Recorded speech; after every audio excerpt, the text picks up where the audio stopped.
Good day! Are we digitally ready? This is a question that teachers and learners are probably asking right now. With the advent of DepEd's Digital Rights program, the Open Educational Resources, or OER, was woven together and finally realized. This project prioritizes the necessity to enhance the digital literacy skills of every teacher and learner in the country. Our OER mission is to connect the disconnected. OER is indeed an innovative initiative with a lofty aim to get disconnected schools and last-mile schools connected through ICT even without an internet connection. It is designed to cater to the need of these schools for interactivity, digitalization, and delivery of 21st century skills that will ensure that every learner is future ready. Join us in another training workshop and learn more about open educational resources, whose primary purpose is to provide support and assistance to learners and teachers in this rapid advancement of technology. Our goal is to build and strengthen the capabilities of public and private teachers, school heads, and supervisors by teaching you to create and design interactive, localized, and contextualized instructional materials for teaching using basic, advanced, and proficiency software and tools. Surely, this will be another exciting and engaging webinar training workshop. Together, let's all rise amidst this crisis. Para sa bata, para sa bayan, para sa guro. Sulong, ito kalidad!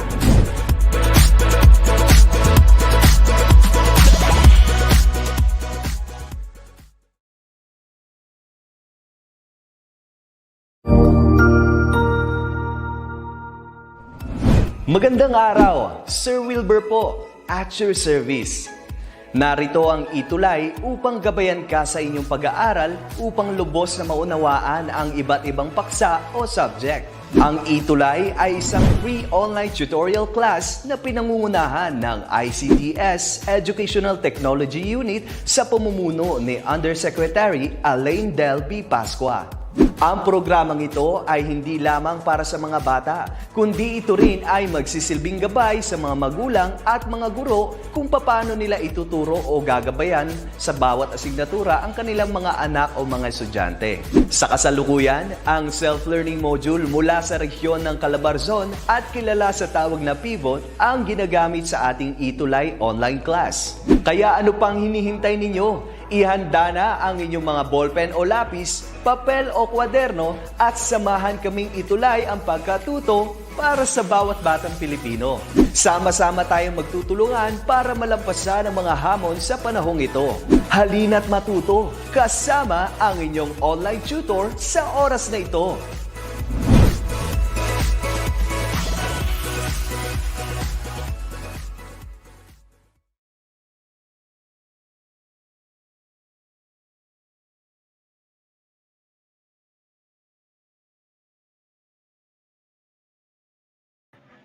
There. Hello, everybody. Okay, hello to our parents, teachers, and learners. Okay, so for today, we're going to learn correct grammar and pronunciation. I am Teacher May, your tutor here on ETUlay. Today, I'm going to teach grade 3 English, but for those who are in 3rd grade but would love to know how sounds and words are made, you can tune in and be one of our learning mates. So, what are you waiting for? Whether you're a pen, paper, and self-learning module. Most importantly, ready your hearts, your minds, and your ears. This is English 3. Okay, again, this is English 3. Before I start, let me greet everyone making comments on the comment section. Okay, mukhang excited na po ang lahat. Actually, ako din excited to begin our lesson for today. And our lesson for today will be about responses on questions on informational text because we're now on week 6 of quarter 3. Ang bilis talaga ng panahon, okay? Pagbati po kay Lord John Ray de los Santos of Don Enrique Bautista Elementary School, San Pablo City, Laguna. Ayan, isa yan sa aking mga avid watchers for English 3. Hello din po kay Nadine Ferrer of Balete Sur Elementary School. Mark Edward, hello po sir. Present daw po si sir. Hi sir. Mainit po, no? Naku, napakainit. And You know what makes this afternoon hotter? It's because of your love and support for English 3. Okay, bati pa tayo ng mga nandito na. Hello kay Yana Rain Yonado and kay Neri Dalusong, Nathan Caleb Kamaya. Hello sa inyong lahat. Okay, so mag-hello lang po tayo sa comment section for me to know who is already present so that I can begin our um session for today. Ayan, thank you. Ayan po. Ito po yung ilan sa mga commenters natin at yung mga avid supporters ng English 3. Hello po sa inyong lahat. Okay, let us start. So again, the lesson for today will be about responses on questions on informational texts. I know it's like 2 weeks ago we studied informational text. So we're going to deepen our understanding of these texts, and also we will also try to hasten or to hone your skills in understanding this kind of text. Okay, kasi when you will be in ngayong grade 3, you are reading a lot of informational text. So I think it's a really great lesson for today because you can practice more how to understand this kind of informational text. All right. So for today's lesson, let me present to you the learning objectives that we have. Okay. Ayan. Okay. At the end of our tutorial, you will be able to ito na lang. Identify what informational texts are and where they can be read. Second, practice answering informational text. And the last objective will be show understanding of informational text, be answering questions that ask for facts and details given by the text. Okay? So, importante na alam natin yung ating mga matututunan ngayong session. At ito po yun, kids or class. Okay? So, balik na po tayo sa ating before I start the lesson, mag-review muna tayo ng previous lesson. Ang previous lesson natin is about, or yung previous lesson natin was about long vowel sounds. So, kasi I observed last time na medyo na marami. Actually, marami yung naku-confused pa rin, especially between long vowel sounds and short vowel sounds. So we're going to have a run through of long vowel sounds and short vowel sounds, so you can really distinguish the difference on their sounds. Okay, let's begin with a long vowel vowel A. Okay, so again, the long vowel A sounds like A. Okay, so that long vowel sound can be found in these words: name, day, made, sail, and stain. Again, the long vowel sound A sounds like A. Okay, so you can see on the right side, on the right side of the screen are examples of words or samples of words where the long vowel A sound can be found. Okay, again, A. Right, now let's have the long vowel E. Your long vowel E sounds like E. E. E. Now, what are the samples of words that have this sound? You have lead, lead. You have your queen, queen, honey, honey, needle, needle, and wheel, wheel. So if you notice, whenever you pronounce the long vowel E sound, it's like you're smiling because you really have to enunciate the sound and you have to really make it elongated. I mean, the sound you have to elongate the sound, so it's like you're smiling, right? Now let's have the long vowel I. The long vowel I sounds like I. So you can find that sound in these words: shine, white, fly, twice. Oh, sino ba dyan yung mga fans ng twice? Because the word twice has the long vowel I. And the last word is dime. Again, the long vowel I sound sounds like I. Okay? So now let's go to the second to the last vowel, and that will be your letter, your long vowel O. Again, it sounds O. Now the samples will be joke, whole, it's not whole, whole, probe, throw, and note. So if you can see and if you can observe, when teacher pronounces the words with a long vowel O sound, her mouth also is rounded. O, joke, hole, probe, throw, and note. Because if the placing of the mouth is really different, you cannot really hit the right sound. So, pag ginagawa natin yung long O sound, yung bibig din natin nakapormang O, nakabilog.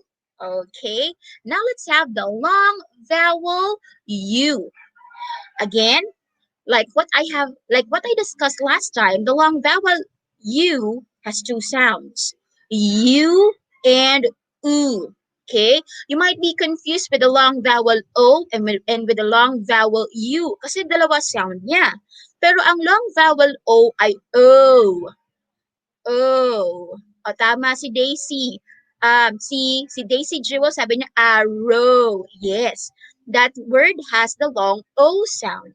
Pero yung isang sound ng long U, U. So O and U. O and U or U. So very different. So what are the examples of words that have the long vowel U sound? So you have your cupid, student, jewel. Jewel. It's a jewel. It's jewel. Jewel. So it has the U sound, the second sound. Rescue, you, excuse. Okay, that's so rescue and excuse. It has the first letter. It has the first long U sound. Okay. Now let's differentiate because some of you are really confused with the short vowel sounds and the long vowel sounds. Okay. So katulad nito. So on the one with the arc at the top of the vowel, that means it's a short vowel sound. Pero kapag nakita niyo yung bar na medyo mahaba sa taas ng letter, that means it's pronounced as a long vowel sound. So yung black, that's a short vowel A. And the way we say it is ah. While yung nasa kanan natin, yung kulay red, it is a long vowel sound. And it sounds like A. A. See, it's really different. One is A, one is A. So I hope you can really see the difference. Now, yeah, they really sound different. So there's no need for me to be confused because one is A, your short vowel sound, and one is A, your long vowel sound. Let's have an example.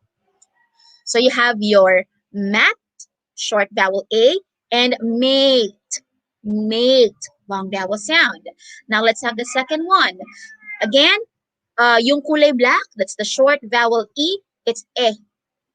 And then the long vowel E sounds like E, E. Really different, right? So you have your and E. Again, short and E long. So what is it? So let's have an example. So you have your bed, bed and bead, bead. Really, really different. Now let's have your short I and long I. Again, yung black will be your vowel, short vowel I. Tapos yung nasa kanan natin, yung yung color red, that's your long vowel I. So your short vowel I sounds like this. E, E, E. With the long vowel I sounds like I, E, and I. Really different. Like there's a sea of difference between the two sounds. Let's have an example. So you have your knit, and night, night. Napaka iba ng sound, really. Now let's have the letter O. Yung short, it sounds like this. O, O. Now for the long O sound, it's O, O. Again, O, O, O, O. Really different. So examples would be not, and note, note. Now let's have the last vowel sound. You have your short U sound and long U sound. The short vowel U sounds like this. Ooh, ooh. You see, it's more tense. Like it's more tense than the short vowel O. Always relax. But the short vowel U is tense. Ooh, ooh. Now for the long vowel sound, you have your U, or oo. Ooh, really different. Now, since we have really recapped on the difference between the long vowel sounds and the short vowel sounds, let's have this review. Okay. So I have a word here. Tapos you will identify, I may ano pa tayo example pala. Now you have your sun and soon. Soon, really different. Now let's have a review activity pa for me to be confident that you really can distinguish between the two sounds. Now I have craze. What kind of vowel sound does it have? Does it have a long A or short A? Okay? So mag-comment lang tayo sa comment section whether it's a short A or long A. What vowel sound is present in the word craze? Okay, is it a short A or long A?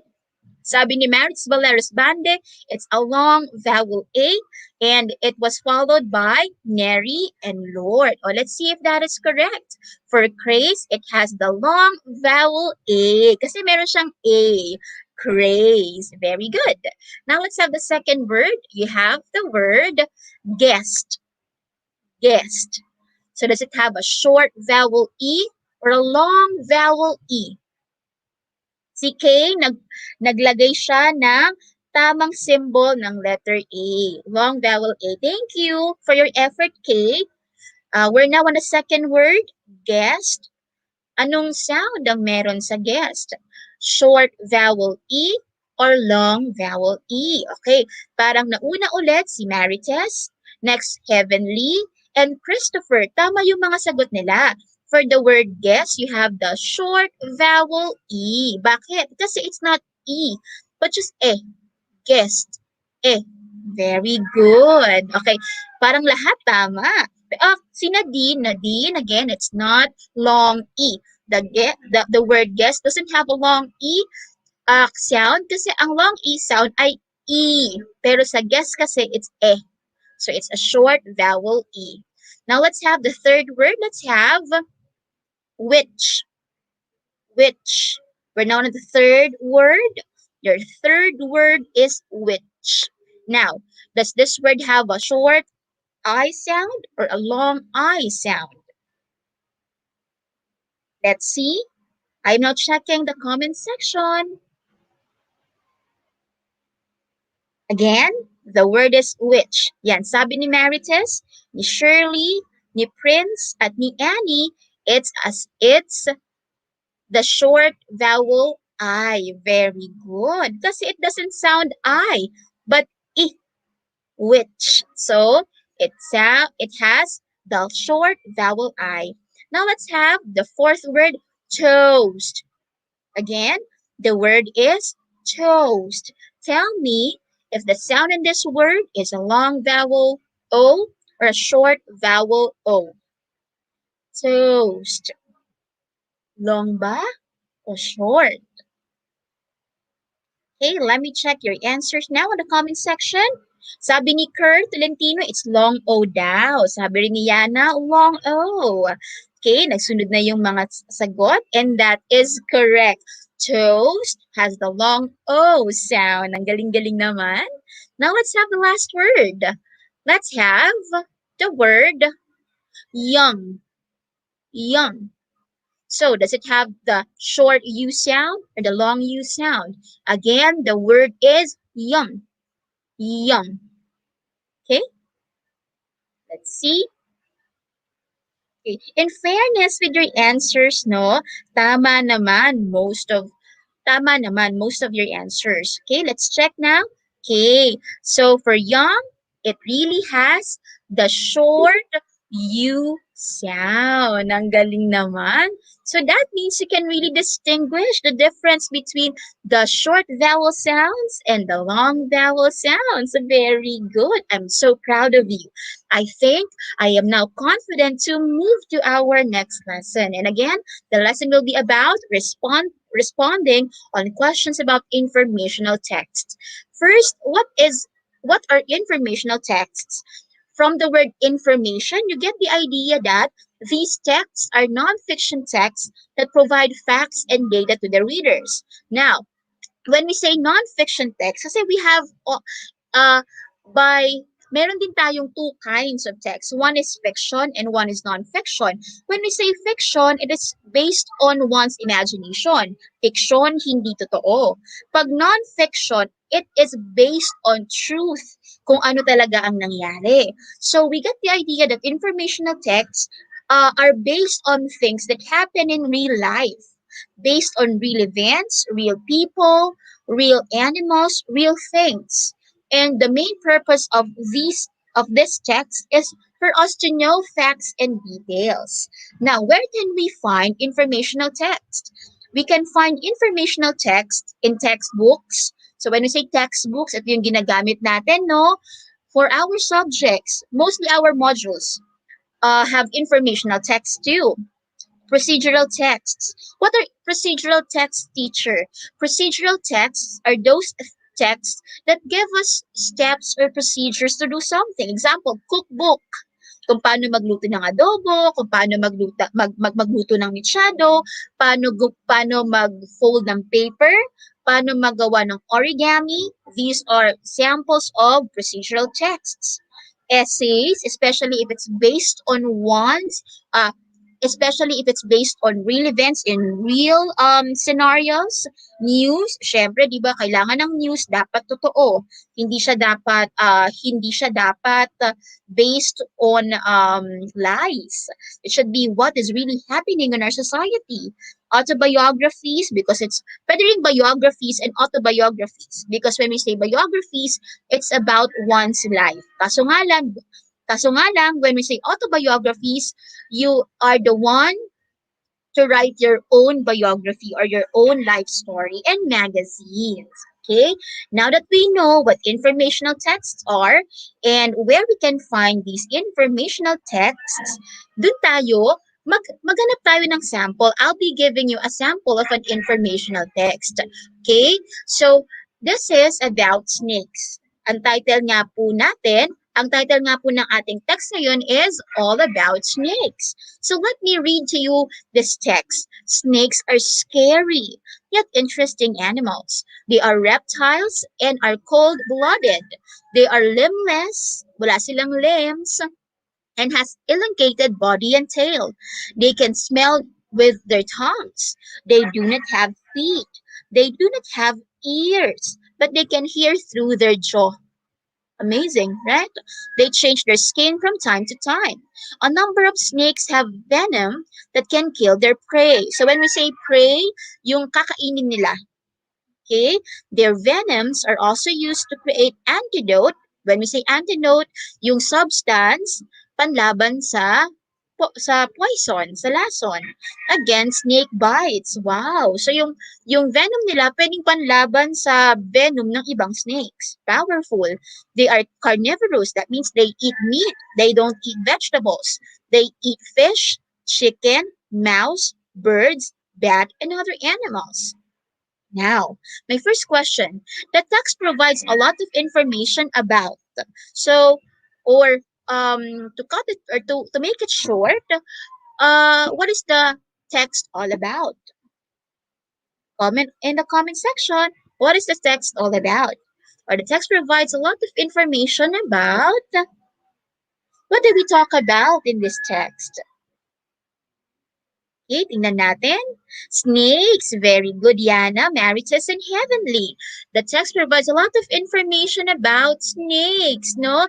Eto, no, when we are to read a text, no, the topic also gives us the main idea, or no, the title gives us a topic or the main idea of the text that we're going to read. And since we have on the we have on the title all about snakes. We're sure that and there's a picture of a snake there in the text. We are sure that the information will really be about snakes. Okay, but I have a follow-up question. Okay, so oh my gosh. So, oh, that means I have revealed the answer. Actually, there is a question before these answers would be flashing. So, the following, so we have learned a lot of information about snakes, right? But these are the specific information that we learned about snakes. First, the type of animal snakes are. Di ba sabi ng text, snakes are reptiles and they are cold-blooded animals. Second, there's also an information about about how snakes' body look like. 'Di ba sabi diyan, they are limbless and has elongated body and tail. We also have information about the body parts that snakes use for smelling and hearing. So they use their tongues to smell. Interesting, right?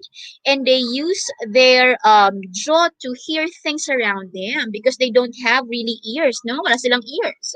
So can you imagine a snake with ears? Parang strange, right? So we know now that they hear through their jaw. Fourth is we learned something about how frequent they change their skin.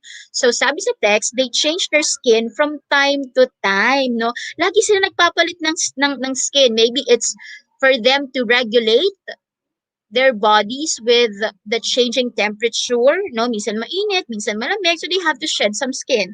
I'm not really sure about that. So if you know why snakes change their skin from time to time, you can share using the comment section. Okay? We also knew kung ano yung mga kinakain ng snakes because snakes are carnivorous animals. Again, when we say carnivorous, these animals eat only meat. Kinakain nila fish, chicken, mouse, birds, bat, and other animals. Depende sa laki din ng snake, no? Sometimes, yung mga sobrang lalaking snake, di ba, kumakain sila ng mas malalaking animals, di ba? Have you seen on YouTube or in other video streaming apps na yung ibang snakes na sobrang laki, kaya na lang kumain ng isang buong buwaya, crocodile. Di ba? Grabe.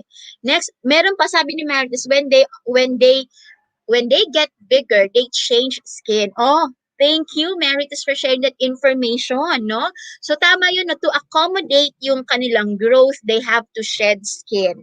Okay? And then we also learned the uses of snakes' venom. So, first, ginagamit ng snakes yung venom nila to protect themselves against other predators. Kasi yung mga predators, sila yung mga animals na hunt for other animals.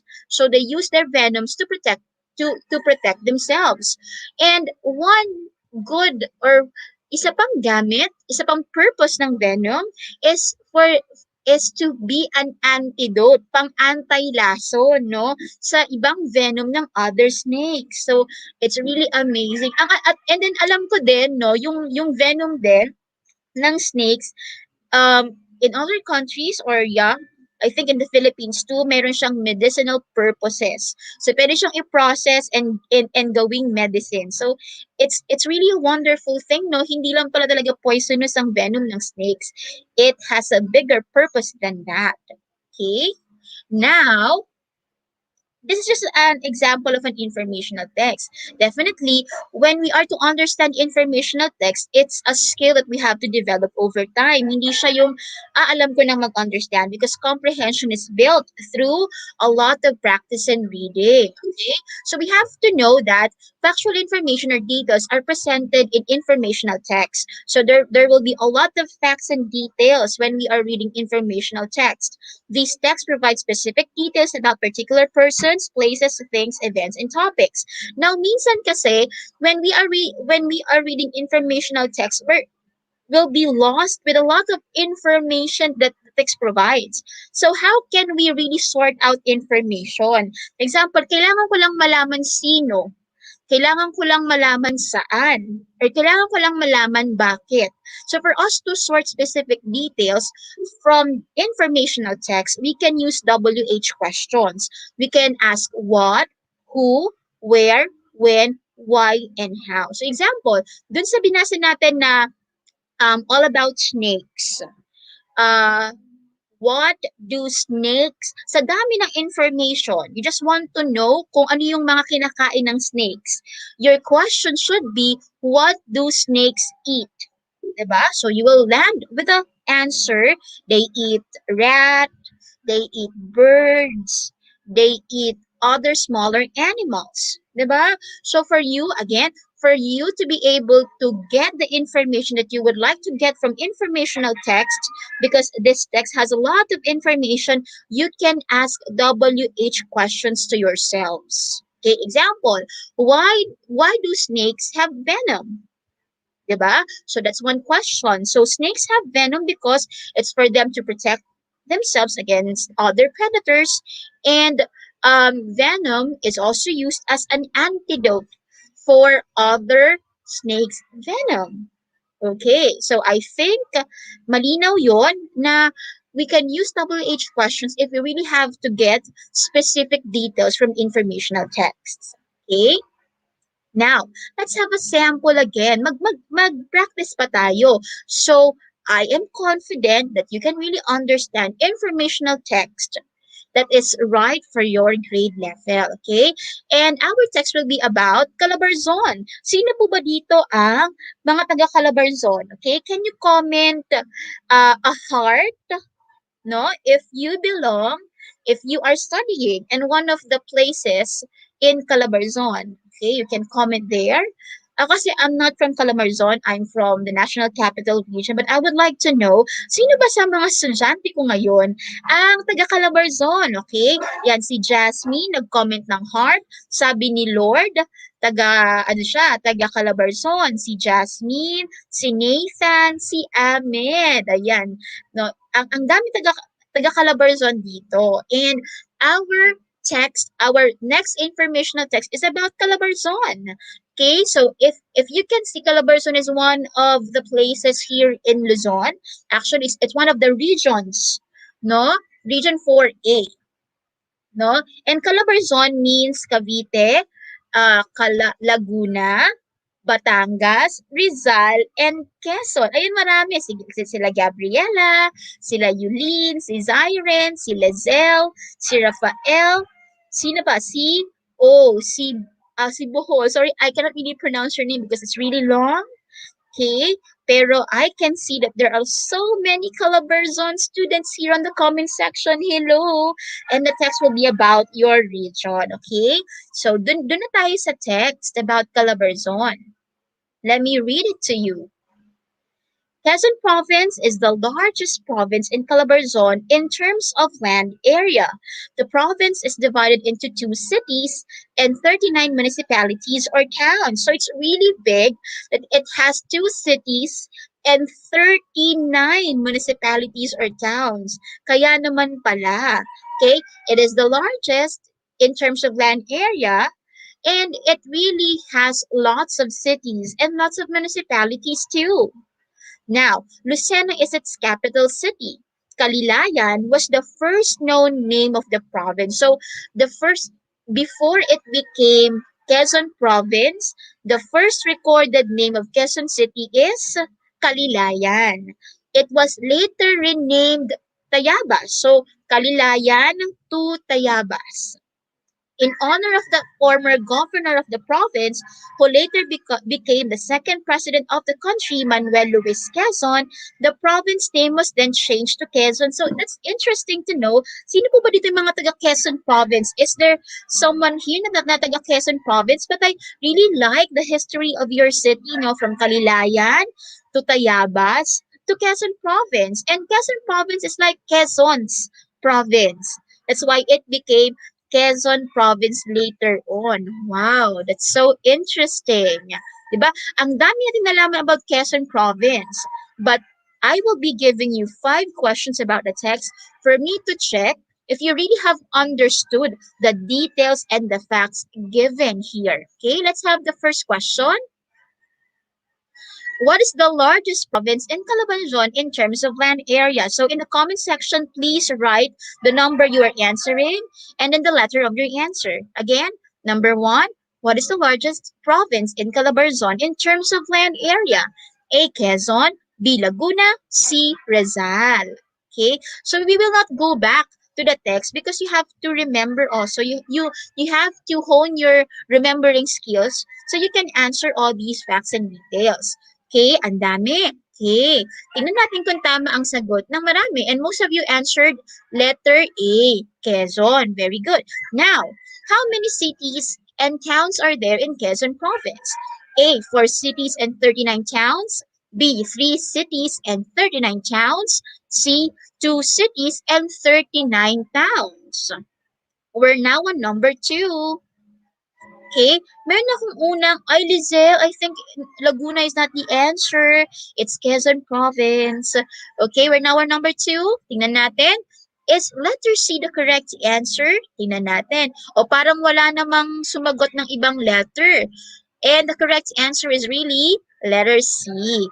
Quezon Province has 2 cities and 39 towns. Just imagine, no? It's a place in Calabarzon, but within Quezon Province, napakaraming cities at napakaraming municipalities or towns. Well, now let's move on to number 3. What is the capital city of Quezon Province? A. Tayabas, B. Calilayan, C. Lucena. We're now on number 3. Tingnan natin. O si Lord, si daw ang sagot.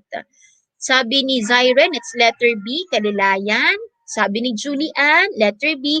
I think, no, nagtatalo ang mga sagot. It's either letter B or letter C. Tingnan natin kung ano yung capital city. It's not the first recorded name, ha? But the capital city of Quezon Province. And the answer is letter C, Lucena. I think Kalilayan is the first recorded name of Quezon Province. But the capital city is really Lucena. Now let's have number 4. Before using its current name, what was the name of the province? So, bago yung present name ng Quezon Province, ano muna yung name niya? Okay, what was the name? A. Tayabas, B. Quezon, C. Lucena. Okay, feeling ko na nasa probinsya din ako, no? Sa dami ng manok. Okay? Now, let's see. Let's see. No, okay? Maraming sumasagot ng letter E, and I think, that is the correct answer. It's really Tayabas. So again, the first recorded name is Kalilayan. Second, naging Tayabas. Then to honor a very famous person in history, naging Quezon Province. Now for number 5, who was the inspiration in changing the name of the province from Tayabas to its present name? Sino ba yung binigyan ng honor? Kasi I think napakalaki ng importance ng taong ito, not just for Quezon Province but also in our history as a nation, kasi he is the father, siya yung ama ng wikang Pilipino. So sino ba yun? Sinong illustrious person ba ito, no, na nagbigay ng honor sa Quezon Province because he was our second president and he is the ama ng wikang Pilipino. Di ba sineselebrate natin yan tuwing August? Because if I am not mistaken, August is it his birthday? Pero we celebrate, no? We celebrate the Filipino language in all its glory during August. Sino ba yun? Okay? Ang daming sumagot ng letter D, and that is very good. Tama naman. It's not Jose Rizal and Hermano Pule, but it's Manuel L. Quezon. Okay, no? So, napakalaking bagay na the Quezon Province was named after him. Kasi it would be known that that province gave birth, that province was the residence of one of the best presidents in our history, Manuel L. Quezon. Okay? Syempre, this is just a sample for you to improve your skills in understanding informational text. Kailangan we have an evaluation, okay? So this will be our last informational text for today, and this is the ultimate test whether you can really understand informational text already. Okay, tingnan natin, no? Can you tell me ilan ang nakuha niyong correct answers?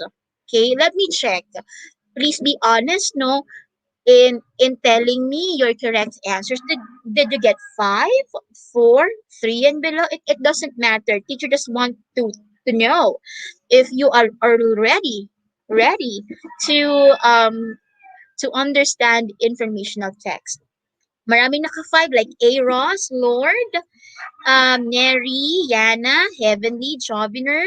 Si Marites, naka-4 correct. Oh, don't worry, Marites, kasi meron tayong pambawing evaluation. Okay? Sabi nga natin, we should not be afraid of committing mistakes kasi our errors would be our learning points, di ba? Kailangan din natin nagkakamali para may natututunan tayo. Example, for me to listen well to the text when teacher reads the text.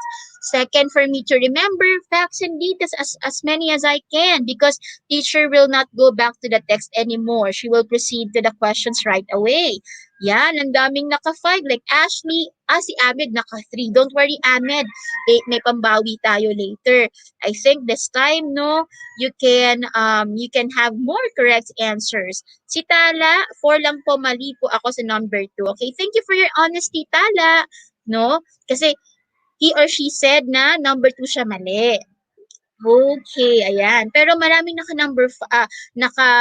nakakuha ng 5. So for those who got 5 to 4, congratulations. For those who got 3 and below, wag tayong malungkot kasi meron pa tayong pambawi. Okay? So dun muna tayo sa huling informational text that we will be reading today. Ready na ba tayo? Okay, already na ba tayo ha? Kasi ang dapat na makuha natin for teacher to be confident that you really learn in this lesson, dapat makakuha tayo ng either 3 or 4 kasi there will be only 4 questions in this informational text. Okay? So listen carefully. Ang gagawin ni teacher, she will be reading the text twice. Okay? Twice. Okay, ready? Sige, I'll start reading the text now. A butterfly that you can also see on your screen. A butterfly has wings with different colors and structures. Butterflies have wings which are covered with many tiny scales. They have 3 main body parts, the head, the thorax, and the abdomen. They have taste receptors on their feet. They get nutrients by drinking from mud puddles. They see a range of ultraviolet colors invisible to the human eyes. Okay, that's the first time I'll be reading the text. The last time, let's have the text once again. A butterfly has wings with different colors and structures. Butterflies have wings which are covered with many tiny scales. They have 3 main body parts, the head, the thorax, and the abdomen. They have taste receptors on their feet. They get nutrients by drinking from mud puddles. They see a range of ultraviolet colors, invisible, that means that cannot be seen, by the human eyes. Alright, sige, tingnan natin ha. Since we have read the text twice, let's see if we can recall details and answer questions about the text. Okay, let's have number 1. What covers the wings of butterflies? Okay, you can on the comment section write the number and then the letter of your answer. A, tiny scales. B, tiny skin. C, tiny holes. Again, what cover the wings of butterflies? A, tiny scales. B, tiny skin. C, tiny holes. Okay, sabi ni Chino, letter A. Sabi ni Yana, same answer siya. With Chino, si Julian, letter A. Okay, tingnan natin if that is the correct answer. Really good. Siguro under a microscope kasi 'di ba pag mata lang natin yung ginagamit natin, hindi natin makita yung tiny scales. Siguro if we use a microscope, we can really see that butterflies' wings are made or covered by tiny scales. Let's have number 2. Where can the taste receptors of butterflies be found? O saan po nakukuha saan nakikita yung taste receptors? Ibig sabihin ng taste receptors, yung body part nila na ginagamit to taste the things that they eat, where they stick or where they fly, where they stay. Okay, sabi ng iba, C, Sabi ng iba, B. So it's between letter C and letter B. Tingnan natin what is the correct answer. And the correct answer is the tiny receptors can be found in their feet. O, nasa paa nila, yung mga tiny feet nila, di ba? Nandun yung mga taste receptors nila. Okay, number 3, how do butterflies get nutrients? Okay, saan ba sila kumukuha ng sustansya for them to stay healthy and for them to live longer? If I'm not mistaken, yung ibang butterflies, isang araw lang yung buhay nila. No? A, by seeing ultraviolet colors. B, by drinking from mud puddles. Or C, by covering themselves. Well, right now, I cannot cover myself because it's too hot. Okay, let's see number 3. Ang daming sumagot ng letter B. So, check na natin if that is the correct answer. And that is right. That's the correct answer from drinking from mud puddles. So, that's where they get their nutrients. Kasi, ang alam ko na butterflies like salty, they like anything salty. Kaya minsan, no, dumadapo sila sa balat natin kasi yung sweat natin or yung skin natin, may pagka-salty yan. Okay? Number 4, what do butterflies see that are invisible to the human eye? So, ano yung nakikita ng butterflies na hindi natin nakikita? Because yung eyes nila malaki yan, tsaka bilog. And it's differently made. No, if we would compare it to human eyes, it's really different. So, what do butterflies see that we cannot see? A, other butterflies. B, their wings. C, ultraviolet colors. Ayan, ang daming sumagot ng letter C. Let's check if that is really the correct answer. Let's see. Wow, tama. Ultraviolet colors nga. Now, sige nga. Can you tell teacher how many correct answers you got? Congratulations kung nakakuha kayo ng 3 or 4. Kasi ibig sabihin, kaya na. Kung 4, kayang-kaya na. Yung kung 3, I think kailangan lang ng konting practice pa. Kung 2 or 1, sa tingin ko, kailangan pa talaga nating mag-practice, no, sa pagbabasa for us to be really, for us to have a good comprehension of the text that we are reading, no? Ay, ang galing naman ni Annie. 4/4 ulit teacher. Sa ibig sabihin, naka-perfect score. Siya ulit. Ayan, congratulations. Ang galing-galing naman.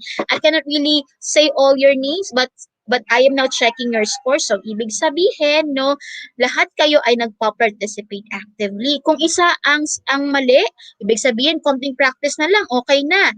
Pero kung 2 or 1, that means, no, kailangan pa nating mag-practice kasi understanding text that we are reading is really important nowadays kasi it's an information age, no? So we need to understand and we also need to know how to use the information that we got from the things that we're reading. Oh, now, congratulations. That is a nice work, everybody. So meron na akong mga time. Ayan. So, meron akong mga na-feature last time na amazing grade 3 English learners. Now, if you want to be featured next time, what are you going to do? So, dito muna tayo. Take a selfie of you watching our episode for today and tell me a thing that you learned from the lesson. Send your selfie or selfies to my Facebook account that is May Sevilla, Maysevilla.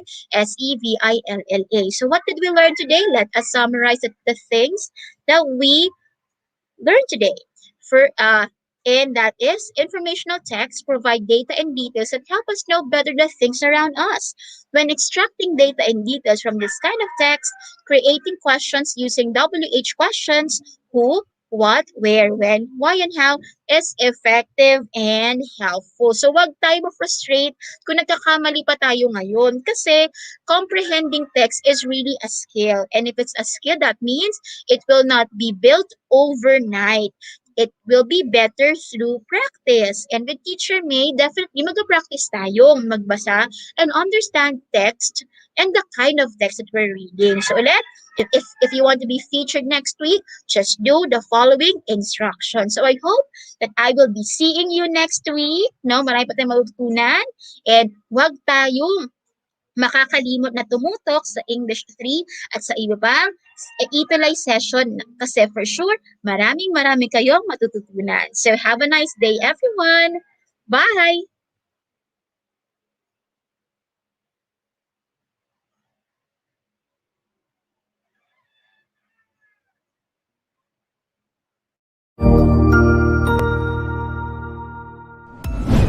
Sigurado ako na marami ka na namang natutuhan sa ating ETUlay tutorial session ngayong araw.